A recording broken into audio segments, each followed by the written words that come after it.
Story 1. The wildfire came with a vengeance. Flames roared like a living creature, devouring everything in their path. It started as a small spark, a lightning strike during a dry thunderstorm that ignited the brittle grass of New Mexico's Gila National Forest. Within hours, it had grown into an uncontrollable inferno, fanned by relentless winds and fueled by the kindling of a parched summer. Entire hillsides lit up as though the earth itself had caught fire. Animals fled in terror, their instincts overriding everything else. For Daniel Hayes, the fire was more than a natural disaster. It was a personal tragedy. The 52-year-old rancher had spent his entire life in the shadow of the forest. His family's ranch sat just outside its boundary, and the forest had always been both a resource and a sanctuary. His father had taught him how to hunt and fish there, and he'd taught his own children the same. Now, as he stood on his porch, watching the smoke rise in the distance, he felt a deep sense of loss. "It'll never be the same," he said aloud, though there was no one to hear him. His wife, Marie, had passed away 5 years earlier, and his kids had long since moved to the city. The ranch was his world now, and the forest was its soul. Losing it felt like losing her all over again. When the fire was finally contained after nearly 2 weeks, Daniel knew he had to see the damage for himself. Early one morning, as the first light of dawn crept over the horizon, he saddled his horse, Rusty, and set off toward the forest. The air was still heavy with the acrid scent of smoke, and a gray haze lingered over the land. As he rode, he passed charred remains of fence posts and blackened fields where his cattle had once grazed. The forest itself was unrecognizable. The towering pines that had stood for decades were now little more than skeletal remains, their trunks scorched and branches reduced to ash. The underbrush, once thick with life, was a barren wasteland. The usual sounds of the forest, the rustle of leaves, the chatter of birds, the chatter of coyotes, were gone, replaced by an eerie silence. Daniel's purpose that day was practical. He needed to check his property lines and ensure that none of his cattle had wandered into the burned areas, where hot embers could still pose a threat. But as he rode deeper into the devastation, he found himself overwhelmed by a profound sadness. This was more than a loss of beauty. It was a loss of life. He was about to turn back when he heard it, a faint, high-pitched cry. At first, he thought it might be his imagination, but then he heard it again, a pitiful sound that sent a chill down his spine. He dismounted and followed the noise, his boots crunching on the scorched ground. The sound led him to a pile of burned logs near what used to be a popular hiking trail. Beneath the debris, something moved. Daniel crouched down and carefully lifted a charred branch, revealing a tiny bear cub. His breath caught in his throat. The cub was in terrible shape. Her fur was singed, her skin blistered, and her paws raw from the heat. She looked up at him with eyes that were barely open, her small body trembling. Daniel's first instinct was to back away. He'd grown up around wildlife and knew better than to interfere, especially with bears. But this cub was different. She was alone, and she was suffering. He glanced around, searching for any sign of her mother, but the forest was silent.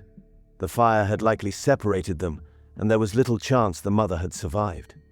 "It's okay, little one," Daniel said softly, his voice barely above a whisper. He took off his canvas jacket and wrapped the cub in it, cradling her against his chest. She let out a weak whimper, but didn't resist. As he rode back to the ranch with the cub in his arms, Daniel wrestled with his decision. He knew the risks of intervening. Wild animals were meant to stay wild, and taking one in, even temporarily, was a complicated responsibility.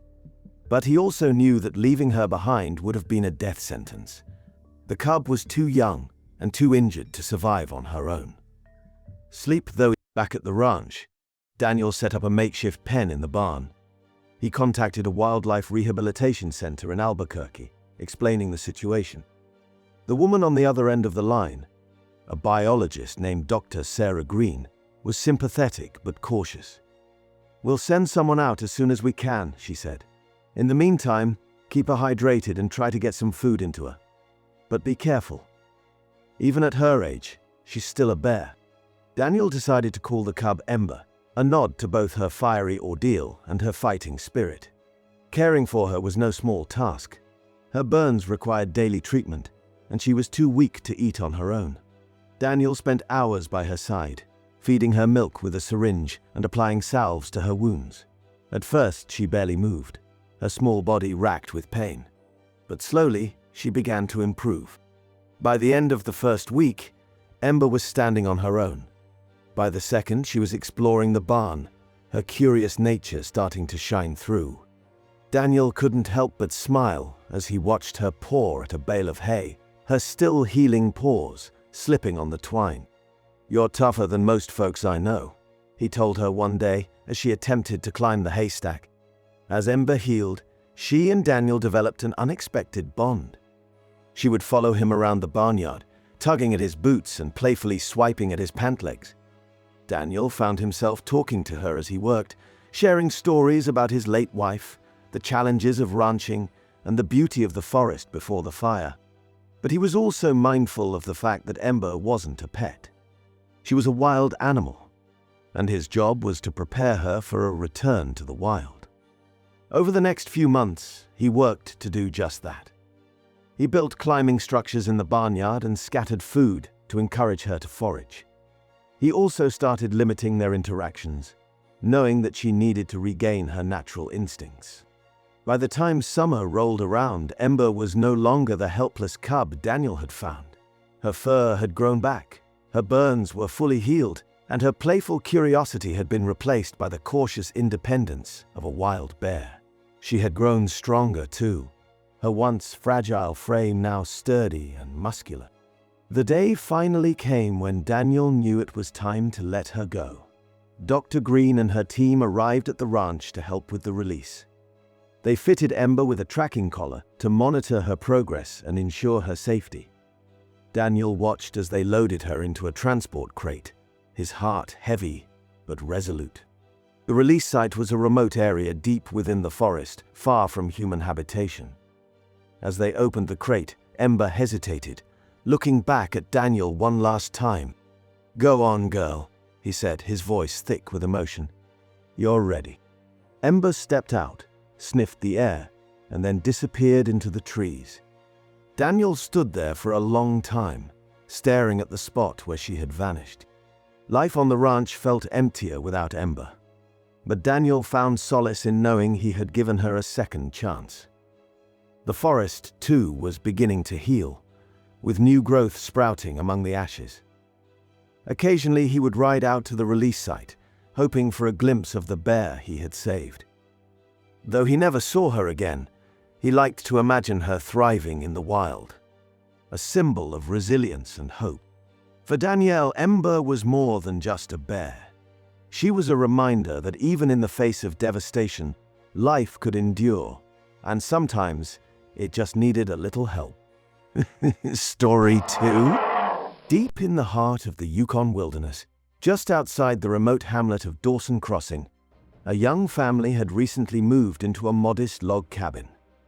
The father, Samuel "Sam" Clements, was a skilled trapper and hunter who had grown up in the region. He had returned to this isolated corner of the world after years of city life to reconnect with the wild and provide a simpler, richer upbringing for his wife Clara and their newborn son, Eli. Sam was known for his keen knowledge of the land and its inhabitants. He could track a snowshoe hare through dense underbrush or identify a moose's route to a watering hole with ease. Clara, originally from Vancouver, had fallen in love not only with Sam, but also with the sense of adventure he offered. Though the idea of living so far from civilization had initially seemed daunting, she embraced the challenge, relishing the crisp, clean air and the awe-inspiring views of the Yukon's rugged mountains and endless forests. The cabin they called home sat on the edge of the Chilkoot River, a salmon-rich waterway that attracted all kinds of wildlife: bald eagles, otters, and, of course, bears. Grizzlies were a common sight in the area, especially during the salmon run when the river teemed with fish fighting their way upstream to spawn. Sam had always respected bears, recognizing their immense power and intelligence. "Keep your distance and stay alert," he would often tell Clara. "They'll leave you alone if you do the same." As the spring thaw gave way to early summer, the family settled into their routine. Sam spent his days checking traps, fishing and chopping wood, while Clara tended a small vegetable garden and cared for Eli. They had no electricity or running water, relying on a wood-burning stove for heat and an old hand pump for water. Life was hard but rewarding, and each evening they would sit on the porch, watching the sun dip below the horizon in a blaze of fiery orange and deep purple. One warm evening in late June, Sam decided to venture further upriver to check on a line of traps he had set earlier that week. Clara stayed behind with Eli, who had just started teething and was fussy. Sam assured her he would be back by nightfall and left her with a rifle by the door, just in case. "Not that you'll need it," he said with a wink, "but better safe than sorry." As dusk approached, Clara rocked Eli to sleep and settled into a chair by the fireplace with a book. The windows were open, letting in the cool evening breeze and the gentle murmur of the river. The rhythmic sound of crickets filled the air, mingling with the occasional call of a loon. Suddenly, a low, guttural growl shattered the serenity. Clara froze, her heart pounding. She set the book down and crept to the window, peering out into the dim light. At first, she saw nothing but shadows and the silvery gleam of the river. Then, movement caught her eye. A massive grizzly bear emerged from the tree line, its shaggy coat glistening in the fading light. It stood on all fours, sniffing the air, its dark eyes scanning the cabin. Clara's mind raced. She knew bears were naturally curious and often wandered close to human dwellings. But something about this bear's demeanor felt different. It wasn't simply passing through, it was lingering, its gaze fixed on the cabin. She quickly latched the windows and bolted the door, her hands trembling. She reached for the rifle, ensuring it was loaded, and placed it within arm's reach. The bear began to circle the cabin, its massive paws crunching the underbrush. Clara could hear its heavy breathing and the occasional huff as it moved closer. It paused near the porch, sniffing the air again before rearing up on its hind legs. From her vantage point inside, Clara could see its full height, easily over 8 feet. It swiped at the air with one enormous paw, then dropped back down with a thud that shook the floorboards. Clara's first instinct was to grab Eli and hide, but she knew she needed to stay alert and prepared. She whispered a quiet prayer, willing Sam to return soon. The bear's movements grew more aggressive. It pawed at the porch steps and let out a deep, resonant roar that sent shivers down Clara's spine. Then it charged the door, its powerful body slamming against the wood. The cabin shook, and Eli woke with a startled cry. Clara's maternal instincts kicked in. She scooped up Eli and held him close, whispering soothing words as she backed away from the door.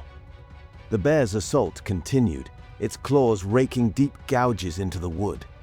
Clara knew the door wouldn't hold much longer. She had to act.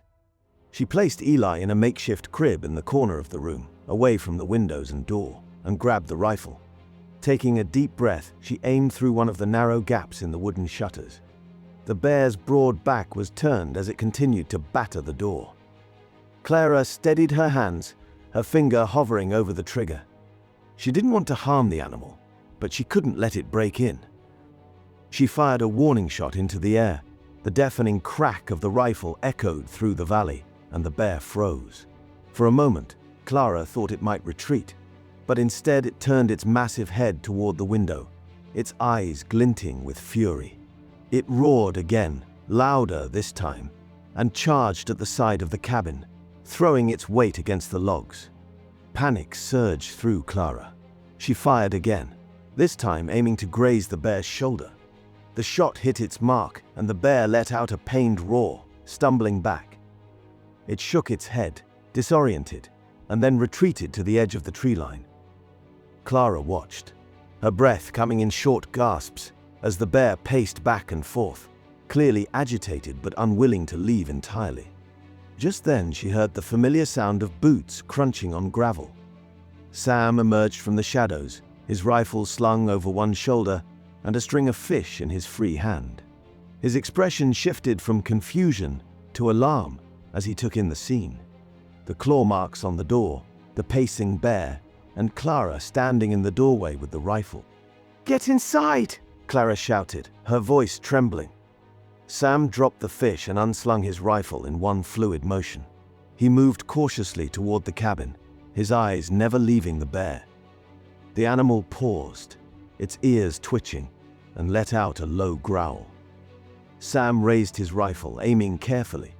"Go on! Get out of here!" he yelled. He fired a shot into the ground near the bear's paws. The bear flinched but held its ground, glaring at Sam with unblinking eyes. It seemed to weigh its options before finally turning and lumbering back into the forest. Sam hurried inside, bolting the door behind him. Clara collapsed into his arms, trembling with relief. Eli's cries subsided as Sam gently cradled him, murmuring soothing words. The family spent the rest of the night huddled together, the rifle within arm's reach, listening for any signs of the bear's return. The following morning, Sam inspected the damage. The door was deeply scarred, and the porch steps were splintered, but the cabin had held. Sam tracked the bear's path into the woods and found traces of blood, confirming that Clara's shot had only grazed it. He decided to report the incident to the local wildlife authorities, who later informed him that the bear had likely been an older male, displaced by younger rivals and struggling to find food. Though the family's encounter with the grizzly was harrowing, it reinforced their respect for the wilderness and its inhabitants. Sam reinforced the cabin's defenses, adding steel reinforcements to the doors and windows. Clara, though shaken, felt a renewed sense of determination. She knew the risks of living in such a wild place, but she also knew the rewards, the beauty, the solitude, and the deep connection to nature. In the months that followed, the family continued to thrive in their remote corner of the Yukon. They remained vigilant, always mindful of the delicate balance between humans and the wild. And though they would never forget the night the grizzly came to their door, it became a story they would tell Eli when he was older, a tale of courage, resilience, and the enduring spirit of life in the wilderness. If you found this video insightful, make sure to subscribe to the channel and turn on notifications for the latest videos on wildlife safety, survival tips, and fascinating animal stories. Stay safe, stay informed, and we'll see you in the next one.